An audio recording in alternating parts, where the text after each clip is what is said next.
السلام علیکم ورحمۃ اللہ وبرکاتہ۔ میں ہوں آپ کی ہوسٹ عنایا، حاضر خدمت ہے NJ ڈریم ٹی وی کے پلیٹ فارم سے۔ وزیر اعظم میاں شہباز شریف کا کہنا ہے کہ ملک کے 2 ادارے ایسے ہیں جو ٹھیک نہ ہوئے تو ملک برباد ہو سکتا ہے، تباہی کے دہانے پر کھڑا ہو سکتا ہے۔ پاور سیکٹر اور FBR اگر ٹھیک نہ ہوئے تو ملک کی ناؤ خدا نخواستہ ڈوب سکتی ہے۔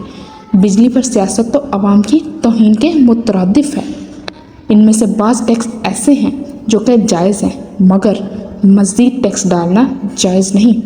تنخواہ دار طبقے پر ٹیکسوں کا بوجھ ڈالنا ایک ظلم کے برابر ہے۔ ان کا کہنا ہے کہ یہ ہمارا اپنا ایجنڈا ہے، یہ ایجنڈا نواز شریف کی حکومت کا ہے کہ بجلی کا سستا کرو، جتنا سستا کر سکتے ہو اتنا کرو، اور ہم بجلی سستا کرنے کی بھرپور کوشش کر رہے ہیں۔ امریکی وزیر دفاع کا مزید جنگی بحری جہاز مشرق وسطیٰ بھیجنے کا حکم۔ مشرق وسطیٰ میں امریکی دفاعی پوزیشن تبدیل کرنے کا حکم۔ پینٹاگون کے مطابق امریکی فوج نے ڈیفنس میزائل سسٹم میں بھی اضافہ کر دیا ہے۔ امریکہ جیٹ طیاروں کا اسکواڈرن مشرق وسطیٰ بھیجے گا۔ ایڈجسٹمنٹ کا مقصد یقینی بنانا ہے کہ امریکہ کسی بھی قسم کی ہنگامی صورتحال کا جواب دینے کے لیے مکمل طور پر تیار ہے۔ کروز اور تباہ کن جہاز میزائل مار گرانے کی صلاحیت رکھتے ہیں۔ یہ تمام تر اقدامات حماس، ایران، حزب اللہ کے پیش نظر خطرے کی وجہ سے کیے جا رہے ہیں۔ ان کا مقصد امریکی فوج کا تحفظ بہتر اور یقینی بنانا ہے اور ساتھ ہی ساتھ اسرائیل کی حفاظت کرنا ہے۔ ایران کے نگران وزیر خارجہ کا اقوام متحدہ کے جنرل سیکرٹری سے ٹیلی فونک رابطہ۔ علی باکری کا کہنا ہے کہ اسرائیل سے انتقام لینے کے حق سے دستبردار نہیں ہوں گے۔ اسماعیل ہنیہ کو شہید اور ایران کی قومی سلامتی پر حملہ کیا گیا ہے۔ ایران کی قومی امن و سلامتی کو نقصان پہنچایا گیا ہے۔ اسرائیل نے علاقائی استحکام کی خلاف ورزی کی ہے۔ اسرائیل نے ایران کی امن و سلامتی کو خطرے میں ڈالا ہے۔ عالمی برادری جرائم پر قابو پانے کے لیے اسرائیل پر دباؤ ڈالے۔ کراچی کے مختلف علاقوں میں وقفے سے بارشوں کا سلسلہ جاری۔ شہر میں آج بھی دن بھر میں بارش کا امکان۔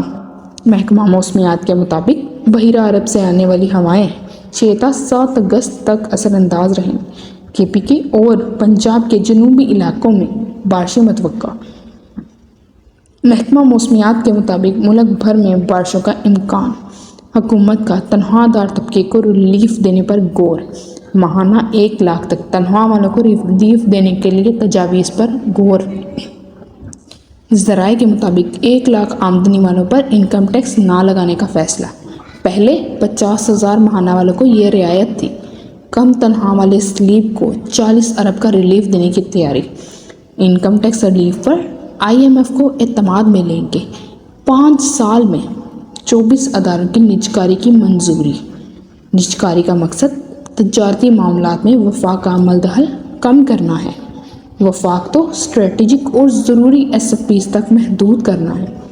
کمیٹی کا کہنا ہے کہ منافع کمانے والے اداروں کی نجکاری پر بھی غور کیا جائے۔ کمیٹی حکومتی ملکیتی اداروں کی درجہ بندی کر رہی ہے۔ PTI نے شیر افضل مروت کی بنیادی رکنیت ختم کر دی۔ PTI کے additional secretary general Firdous Shamim Naqvi کے دستخط سے اعلامیہ جاری۔ شیر افضل مروت نوٹس پیریڈ پر تھے۔ شیر افضل مروت کو پارٹی ضوابط کا خیال بالکل بھی نہیں تھا۔ شیر افضل خود کو پارٹی قوانین سے بالا تر سمجھتے ہیں۔ شیر افضل کو قومی اسمبلی کی نشست سے استعفیٰ دے دینا چاہیے۔ چیئرمین PTI بیرسٹر گوہر نے نوٹیفیکیشن جعلی قرار دے دیا۔ رہنما PTI نعیم حیدر نے نوٹیفیکیشن درست قرار دے دیا۔ 190 ملین پاؤنڈ اسکینڈل ریفرنس کے ٹرائل کا معاملہ۔ احتساب عدالت نمبر 1 کے جج ایک بار پھر تبدیل۔ بانی چیئرمین PTI اور بشرا بی بی کا کیس سننے والے جج کو ایک بار پھر تبدیل کر دیا گیا۔ ناصر جاوید رانا جج تعینات۔ ناصر جاوید رانا کو 3 سال کے لیے جج تعینات کر دیا گیا۔ عابدہ سجاد کو احتساب عدالت نمبر 3 کی جج تعینات کر دیا گیا۔ وزارت قانون نے ججز کی تعیناتی کا نوٹیفیکیشن جاری کر دیا۔ اسرائیلی حملے میں شہید حماس کے سربراہ اسماعیل ہنیہ کو دوحہ میں سپرد حق کر دیا گیا۔ پاکستان، لبنان، ترکی میں غائبانہ نماز جنازہ ادا، ہزاروں افراد نے شہید رہنما کو خراج عقیدت پیش کیا۔ ہنیہ کے قتل پر قرارداد متفقہ طور پر قومی اسمبلی میں منظور ہو گئی۔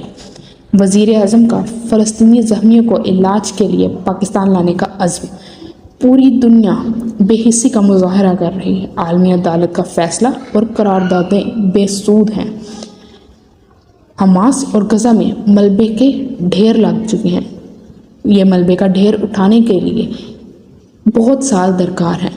یہ 2008 سے لے کر 2023 تک کی تباہی سے 14 گنا زیادہ ہے۔ وزیر اعلیٰ سندھ کا صوبائی بجلی کمپنی بنانے کا اعلان۔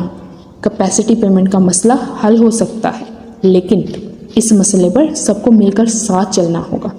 اپنی بجلی کی پیداوار اور تقسیم کے لیے خود کمپنی بنائیں گے۔ 70% گیس ہماری وفاق ہے۔ وفاق کو سندھ کو گیس دے۔ تھرکول پورے ملک کی بجلی کی ضرورت پوری کر سکتا ہے۔ تاجروں کے مسائل سے آگاہ ہیں، انہیں حل کرنے کی کوشش کر رہے ہیں۔ وزیر اعلیٰ سندھ مراد علی شاہ۔ لاپتہ افراد کے لیے سپورٹ پیکج کی منظوری دے دی گئی۔ وزیر اعظم میاں شہباز شریف نے لاپتہ افراد کے لیے سپورٹ پیکج کا اعلان کر دیا۔ لاپتہ افراد کے اہل خانہ کو 50 لاکھ روپے امداد دی جائے گی اور قانونی مدد بھی دی جائے گی۔ وفاقی وزیر قانون گمشدگی کی ذمہ داری صرف ایجنسیاں نہیں ہیں، اور بھی کئی وجوہات ہیں۔ اسی کے ساتھ اپنی ہوسٹ عنایہ کو دیجیے گا اجازت۔ ہر لمحہ باخبر رہنے کے لیے رہیے ہمارے ساتھ۔ اپنا خیال رکھیے گا۔ اللہ حافظ۔